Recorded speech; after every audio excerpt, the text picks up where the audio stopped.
যুক্তরাষ্ট্র ও ইসরায়েলের আকস্মিক যৌথ হামলার পর ইরানের পরিস্থিতি ক্রমশই ভয়াবহ হয়ে উঠেছে। এখন পর্যন্ত এই হামলায় ইরান হারিয়েছে ১,০০০-এরও বেশি সামরিক ও বেসামরিক নাগরিক। শুধু তাই নয়, নিহতদের তালিকায় রয়েছে অর্ধশতাধিক উচ্চপদস্থ সামরিক কর্মকর্তা।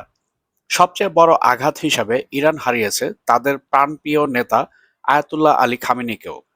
আর এই হামলার ধাক্কা এখনো থামেনি। প্রতিনিয়তই যুক্তরাষ্ট্র ও ইসরায়েলের আক্রমণের মুখে পড়ছে এই দেশটি। এই পরিস্থিতিতে বিশ্বজুড়ে ইরানের সমর্থকদের মনে একটি প্রশ্ন ঘুরপাক খাচ্ছে: ইরান একটি মুসলিম দেশ হওয়া সত্ত্বেও কেন অন্য কোনো মুসলিম রাষ্ট্র তার পাশে দাঁড়াচ্ছে না? শুধু মুসলিম বিশ্বই নয়, আরেকটি প্রশ্ন সামনে এসেছে: ইরানের ঘনিষ্ঠ বন্ধু হিসেবে পরিচিত চীন ও রাশিয়া কেন শুধু নিন্দা ও প্রতিবাদেই সীমাবদ্ধ রয়েছে? কেন তারা ইরানের পক্ষে সরাসরি যুদ্ধে অংশ নিচ্ছে না?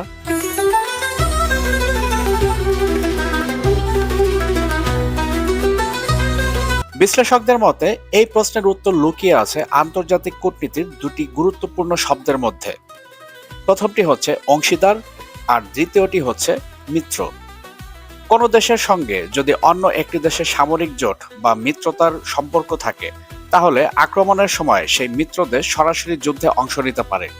কিন্তু কৌশলগত অংশদারিত্বের ক্ষেত্রে সেই বাধ্যবাধকতা থাকে না। উদাহরণ হিসেবে বলা যায় যুক্তরাষ্ট্র ও ইসরায়েলের সম্পর্ককে। যুক্তরাষ্ট্র ইসরায়েলের ঘনিষ্ঠ মিত্র, ফলে ইসরায়েলের পক্ষে নিজেদের সেনাবাহিনী ও অস্ত্র ব্যবহার করে ইরানের বিরুদ্ধে যুদ্ধে অংশ নিয়েছে যুক্তরাষ্ট্র। কিন্তু চীন ও রাশিয়ার সঙ্গে ইরানের সম্পর্ক সেই ধরনের সামরিক মিত্রতার নয়। তারা ইরানের কৌশলগত অংশীদার মাত্র। এই কারণেই তারা সরাসরি যুদ্ধে নামতে পারছে না। বিষয়টি একটু বিস্তারিতভাবে বোঝা যাক। বিগত ২০২৫ সালের ১৭ই জানুয়ারি ইরান ও রাশিয়ার মধ্যে একটি গুরুত্বপূর্ণ চুক্তি স্বাক্ষরিত হয়, যার নাম কৌশলগত অংশীদারিত্ব চুক্তি। এই চুক্তি অনুযায়ী কোনো হামলার পরিস্থিতিতে রাশিয়ার ভূমিকা মূলত পরামর্শ দেওয়ার মধ্যে সীমাবদ্ধ থাকবে। আইনগতভাবে এই সম্পর্কের কারণে রাশিয়া ইরানকে সামরিক সরঞ্জাম সরবরাহ করতে পারে, কিন্তু সরাসরি যুদ্ধে অংশ নেওয়ার বাধ্যবাধকতা নেই। বিশ্লেষকদের ভাষায় এটি মূলত সমর্থনের একটি প্রতীকী প্রদর্শন মাত্র। ফলে চুক্তি অনুযায়ী রাশিয়া ইরানের হয়ে যুদ্ধ নামতে বাধ্য নয়। তারা কেবল অস্ত্র সহায়তা দিতে পারে এবং আন্তর্জাতিক অঙ্গনে নিন্দা ও প্রতিবাদ জানাতে পারে। এর বেশি কিছু করার আইনি বাধ্যবাধকতা তাদের নেই। চীনের ক্ষেত্রেও পরিস্থিতি প্রায় একই রকম। ২০২১ সালে ইরান ও চীনের মধ্যে ২৫ বছরের একটি বড় সহযোগিতা চুক্তি স্বাক্ষরিত হয়। প্রায় $৪০০ বিলিয়ন এই চুক্তি মূলত বাণিজ্য ও অর্থনৈতিক স্বার্থকে কেন্দ্র করে করা হয়েছিল।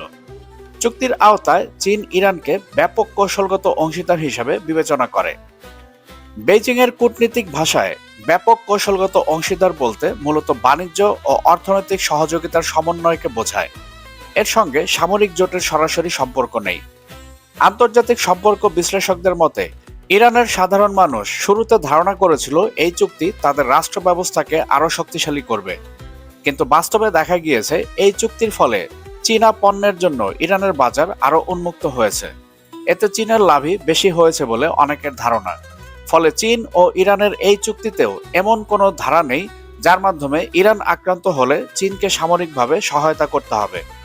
এ কারণেই যুক্তরাষ্ট্র ও ইসরায়েলের হামলার বিরুদ্ধে বেইজিং কেবল নিন্দা জানিয়েছে, কিন্তু সরাসরি যুদ্ধে অংশ নেওয়ার কোনো সুযোগ বা বাধ্যবাধকতা নেই। এর পাশাপাশি বিগত ২৯ জানুয়ারি চীন, রাশিয়া এবং ইরান একটি ত্রিপক্ষীয় চুক্তি স্বাক্ষর করে। এই চুক্তির মূল লক্ষ্য ছিল একতরফা চাপ বা জবরদস্তির বিরুদ্ধে একটি নীতিগত অবস্থান তৈরি করা। তবে বিশ্লেষকদের মতে এই চুক্তিটিও মূলত অর্থনৈতিক ও রাজনৈতিক সহযোগিতা এবং নিষেধাজ্ঞা এড়ানোর কৌশল হিসেবেই তৈরি হয়েছিল। এটি ন্যাটোর মতো কোনো সামরিক জোট নয়। ন্যাটোর আর্টিকেল ৫ অনুযায়ী সদস্য দেশগুলোর মধ্যে যে কোনো একটি দেশ আক্রমণের শিকার হলে অন্য সদস্যরা তার হয়ে যুদ্ধে অংশ নেয়। এটি প্রকৃত সামরিক মিত্রতার একটি বড় উদাহরণ। কিন্তু ইরানের সঙ্গে চীন বা রাশিয়ার সম্পর্ক সেই পর্যায়ের নয়। তাদের সম্পর্ক কেবল কৌশলগত অংশীদারিত্বের মধ্যেই সীমাবদ্ধ। তারা ইরানের অভিভাবক বা আনুষ্ঠানিক সামরিক মিত্র নয়। আর শুধু চুক্তির সীমাবদ্ধতাই নয়, অর্থনৈতিক স্বার্থ এখানে বড় ভূমিকা রাখছে। চীন প্রতিদিন গড়ে প্রায় ১.৩৮ মিলিয়ন ব্যারেল তেল ইরান থেকে আমদানি করে। অন্যদিকে রাশিয়া ইরানি ড্রোন প্রযুক্তির অন্যতম বড় ক্রেতা হিসেবে পরিচিত। এই পরিস্থিতিতে মধ্যপ্রাচ্যে দীর্ঘমেয়াদী অস্থিরতা তৈরি হলে তাদের বাণিজ্যিক স্বার্থ মারাত্মকভাবে ক্ষতিগ্রস্ত হতে পারে। বাজার বন্ধ হয়ে গেলে তাদের অর্থনৈতিক স্থিতিশীলতাও হুমকির মুখে পড়বে। এ কারণেই এই মুহূর্তে যুক্তরাষ্ট্রের সঙ্গে সরাসরি সংঘাতে জড়ানোর মতো ঝুঁকি নিতে চায় না চীন কিংবা রাশিয়া। ফলে বর্তমান বাস্তবতায় প্রতিশোধ বা আত্মরক্ষার লড়াইয়ে ইরান কার্যত একাই দাঁড়িয়ে আছে। অনেকের মতে আন্তর্জাতিক রাজনীতির এই চিত্রে স্পষ্ট হয়ে উঠেছে রাষ্ট্রগুলো শেষ পর্যন্ত নিজেদের স্বার্থকে প্রাধান্য দেয়।